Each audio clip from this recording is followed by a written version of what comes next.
Hello, everyone. I am not going to do slides. It's fine and all. I just kind of wasn't in the mood. So I did a sketchbook and made little drawings. And the first thing I wanted to do was address my sunglasses and my hamburger necklace, which are both by Taddy Devine, a UK fashion design street firm.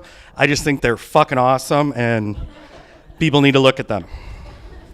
A few years ago, my partner Brian and I, we went to Chicago, and we went to see some theater, and we went to the Steppenwolf. And if you're from Chicago, anybody from Chicago? All right, great. So you know there's two things about a show at Steppenwolf. And Steppenwolf came out in the early 70s and continues through today. And there are two things that are almost in every production. And for 5 years, I kept telling Brian, I swear, these two things happen in every Steppenwolf production. And that's what makes them good. That's what makes them better. So the first show we went to see was called The Motherfucker with the Hat. And it's typical Chicago theater. It's kind of down and dirty. It's a little bit raw. Jimmy Smits was in it. 58 years old. He was amazing. He was cut. He was ripped. He was beating people up. And he picked up a chair and threw it, and Brian looked at me because that's the first thing that happens in a Steppenwolf show.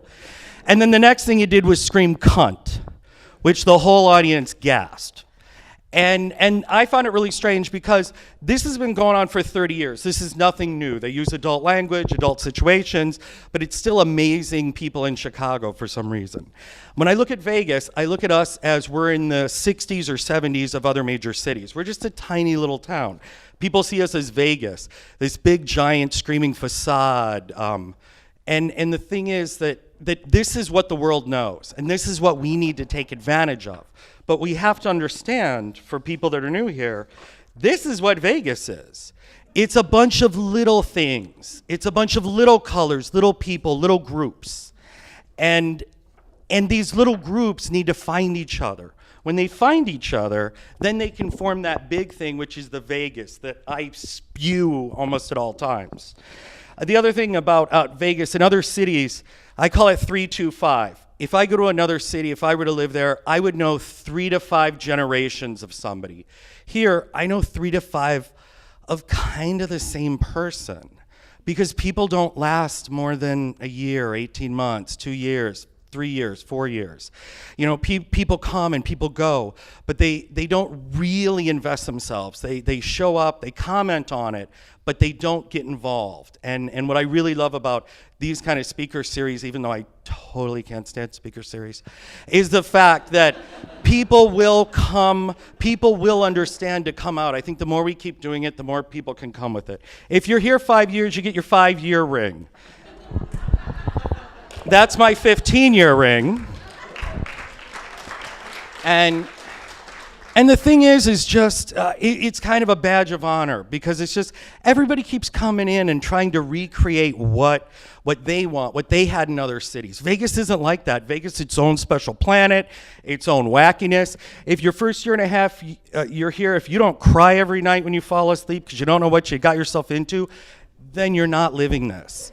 After that, it just sucks less. The creative class, notice I didn't put much effort into this. I find most of them generally to lack creativity and to lack class. But there are a lot of awesome people that actually stuck around during this depression. When their shows closed on the Strip, when their union contracts ran out in entertainment, they actually stayed. And those people are hungry for stuff. And they're hungry to raise the bar, whether it's art, whether it's entertainment. And when I say these things, I'm not referring to the Strip at all. I'm referring to down here. We lack these things. And we also lack thinking and feeling comfortable commenting on things to raise the bar. The other thing with the creative class is the beige gaze, which once again, it's beige. And I just believe that in this town, it's such a small place. It's so easy to get to know everybody. Be yourself, be expressive, try to get something done. It is very easy to pick up the phone and get a hold of 2 or 3 people who actually will come together to help you if your idea is good. Balloon parade, wouldn't that be fun? Already exists. already exists. You could team up with a bunch of different groups. Friends with me out of Miami, you know, the Art Basel, New York, people have art parades. We could easily do it. First Friday is not the answer to arts. It is an event that happens one night. It's a great event, but there's no reason for other things. There's no reason to bring the groups together to do stuff. This is not a Jerry Misko. But this is this random scribbling that I did. There's this inflatable building structure architecture thing that was all over LA last year. It's toured the world for 25 years. There's no reason it shouldn't be in Vegas.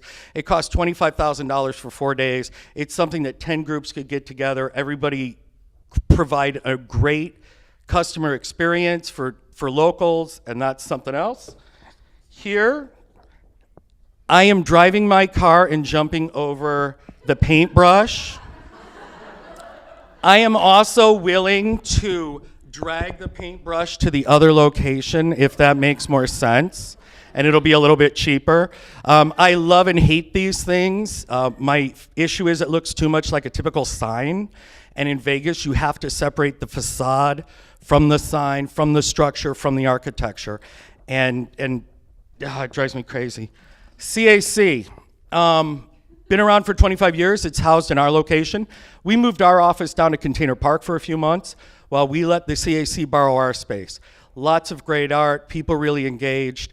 Where I have a problem is people opening their mouth and commenting without ever being involved. If you want things to stay here, everybody really has to be active in it. There's only 30 people that continuously keep doing the effort and the funding and all of that. Any little bit helps. Arts to Go is a great thing that Roz Knight does, where she brings food and art into the parks. A lot of these kids, they get a healthy breakfast from 3 Square. And for a lot of these kids, that's the only meal they're gonna get that day. And the fact that it's breakfast and healthy is super important. The fact that they get art with it, you wind up delivering 3 positive things to the community with very little effort, very little cost, and create a huge impact. Because of Art to Go and because of some of the other things, on March 2nd, I have underwritten a concert by Leslie Hall, Leslie and the Lies. This could appear as total self-promotion, but I'm paying for it, so that's promotion enough. Since I'm underwriting all of it, the $10 ticket price, $5 is gonna go to Roz and her program where she brings food and the art to the schools, and the other $5 is going to the youth group at the Gay and Lesbian Center. So it's these kind of things.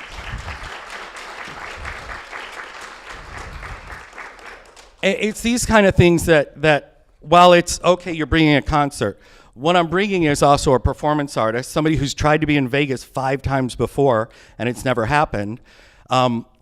Bringing in somebody who has traveled the world and been at the Hammer Museum and all these other things. In other cities, she's gonna be in crazy big places. In New York, she's been at MoMA. Here, she's gonna be at Artifice. And that's the great thing about living in Vegas, the accessibility to really incredible experiences that in other cities you're one of 400, you're one of 2,000. Here, you're one of 10 or 15. So in closing, it's just, I wanna raise the bar. I'm tired of things being C-. I'm tired of it being, oh, I showed up, that's enough.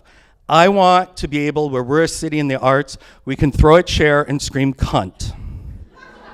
Thank you.